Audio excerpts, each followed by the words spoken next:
Here's my movie review for WolfMan 2025. I just got home from seeing it. The movie stars Julia Garner, Christopher Abbott, and Matilda Firth, which are the main three stars of the film. I have never heard of these three actors.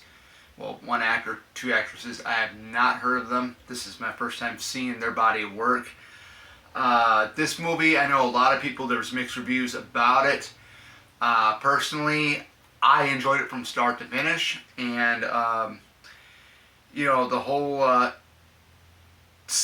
thing with the Blake character, when they show him as a young child and then they show him as an adult, they did an awesome job with casting the adult version of Blake and the young child Blake, because they look alike, even though it's two different age gaps, because the events happened when he was a kid. It was 30 years prior, before when we get to see what Blake looks like in the film in the present day. They did a great job of actually getting the child actor and Christopher Abbott to look similar what they would look like when they were younger and when they were older. If that makes sense. I thought that was really great, because you don't see that too often in movies, where you show the character as a young child and then you get to the adult version of that character. Of course, it's going to be a totally different actor or actress, that they don't resemble really what their appearance was when they were a kid. So in this one, you do get the features of the young child of Blake resemble the adult version of him 30 years later, which I thought was amazing. Great job on that. Now, I know a lot of people had a problem with the way the Wolfman looked.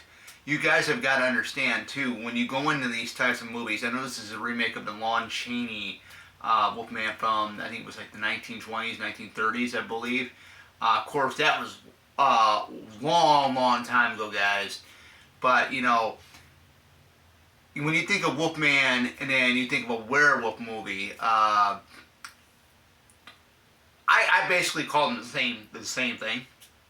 And the reason why, because they still got like the same connection, pretty much. Of course, the Wolfman looked more human-like, particularly with the Lon Chaney version, and then with this version here in 2025. Whereas you get like The Howling, the werewolves in The Howling, and American Werewolf in London, and so on. And then you talk about the ones that are in the Underworld franchise, all that goody stuff. And then, of course, Van Helsing, which that was completely all CGI, but still, you can have different variations of werewolves, from what you get with the Wolfman to the actual werewolves themselves. Some people, hated the look of the Wolfman in this. I enjoyed it. I thought it was really awesome. I mean, of course, the character's going to look different over time in a different incarnation of the film, or in werewolf movies or wolf movies and stuff, and whatnot. Okay, so I mean, that's one thing that never bothered me with this film. Like I said, I enjoyed it from start to finish. It was scary. I took my mom to go see it too, and she said she was scared to death. Pretty much. She told me what scenes got her, kind of grossed out a little bit. I will not spoil any of that, but it was well made. The director, I'm going to look at the director's name here really quick. Let's see here. What is the director's name? See if we can find out here. Let me pull it up.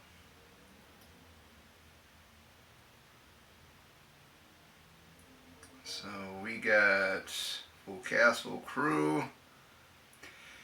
The guy that did this film was the same guy that directed the remake of Invisible Man, Lee Wanell. What a great job! I mean, he did a great job. I loved everything. When you get to things when it's outdoors, the wooded areas, stuff like that, I just love that.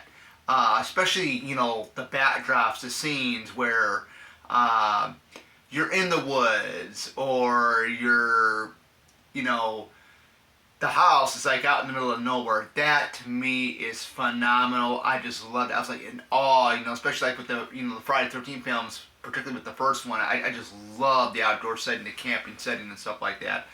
Um, like I said, the special effects make it. But I remember reading an article in one of my previous videos here that I done a couple weeks ago about the movie was going to be all practical.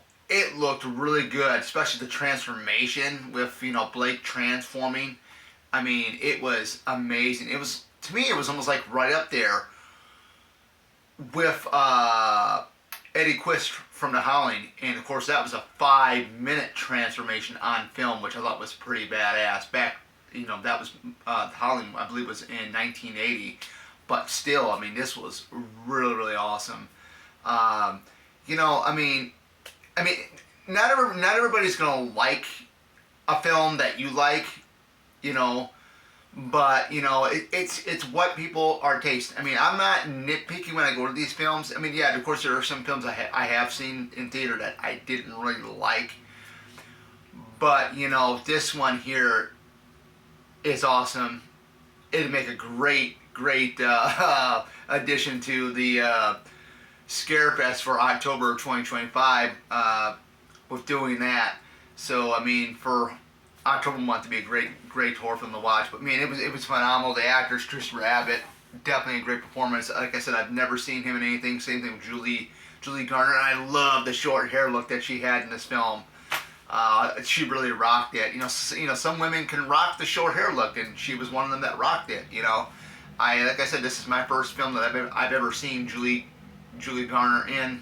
Anyway, and then the young actress Matilda Firth, man, what a great performance for her. A young actress.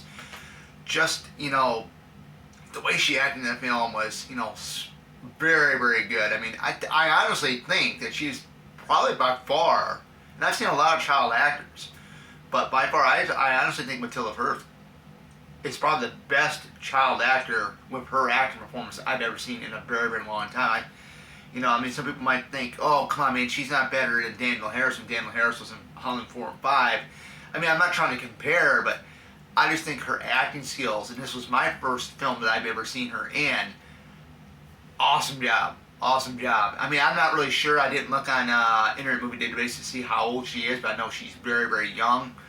But, yeah. I mean, everything about this movie was, to me, was top notch. I mean, everybody's gonna have their own opinions. I know when you guys do see this video, you guys are probably gonna say, "Oh, it was okay. I didn't like this about it, I didn't like that about it." Hey, that's okay. That's okay. That's okay. I mean, everybody's got their different views and opinions on different films and stuff. But from my personal perspective, I loved it from start to finish. To me, it was scary. I mean, like I said, I'm not gonna go into anything that's gonna spoil anything for anybody here, but great job with Lee Whannell. Great job of him, man. I mean, I enjoyed it. Like I said, I don't nitpick at a lot of this stuff, like what other people think. Oh, this was okay. The look for the Wolfman was, it wasn't that great. I thought it was awesome, man. I mean, you get different versions of Jason. How many times has Jason's appearance changed without the hockey mask being on? Many times, right? Same thing with Freddy with the prosthetics, yeah. Over the course of the Nightmare movies, changes, okay? Then with Michael Myers, of course, you don't really see his face, but the masks change drastically throughout the films. Same difference here. The looks are gonna be different. I mean, that's, what it is. It's, it is what it is. And I have no complaint about the Wolfman 2025. But if you haven't seen it, give it a try. I'm going to tell you this right now. Just because other people are saying negative things about the film, don't believe it until you go and see it yourself. Because once you've seen it yourself, then you can make that judgment. Is it or wasn't it a good film? In my book, if I had to rate this thing, I had to rate this thing 5 stars for being that intense, that terrifying, And I have not seen a horror film like this in a very, very long time, where it is terrifying, horrifying, scary, you know, stuff like that. I mean, it was just, even the whole thing with, I will mention one thing in there some people might not understand, but like with the view where you do get where the eyes are glowing with the daughter and the mother, that view is from the view when Blake starts turning into the Wolfman, because I think everybody's an animal lover. I'm an animal lover. Of course, I don't have a dog or anything like that. You know, I did have a cat a long time. We did have a family cat a long time ago, but she passed away. She lived for like 20 years. You know, long life for her. But I don't know about cats, but I do know dogs. They can only see like black and white, I think. So when they incorporated that into the film, I knew right away what was going on. I mean, this is hit Blake's point of view as he's changing, because he's metamorphosizing into this creature that we all know, you know, what, you know, the films and stuff like this. And this is, you know, I'm a horror fan. I mean, I'm not die hard into like the real gory stuff like the Saw stuff and stuff like that, but when you get into a creature feature like this, man, I am all in. I mean, I am all in. So, but yeah, without further ado, yeah, to me, it was an awesome film. It was an awesome ride from start to finish, and I would recommend it. I mean, let me know in the comments below. Have you guys seen it? What did you guys think about it? You know, like I said, we're all here, you know, to listen to one another, our views and opinions on stuff. Nobody's here to go ahead and bash one another. Oh, this movie sucks, or, you know, whatnot.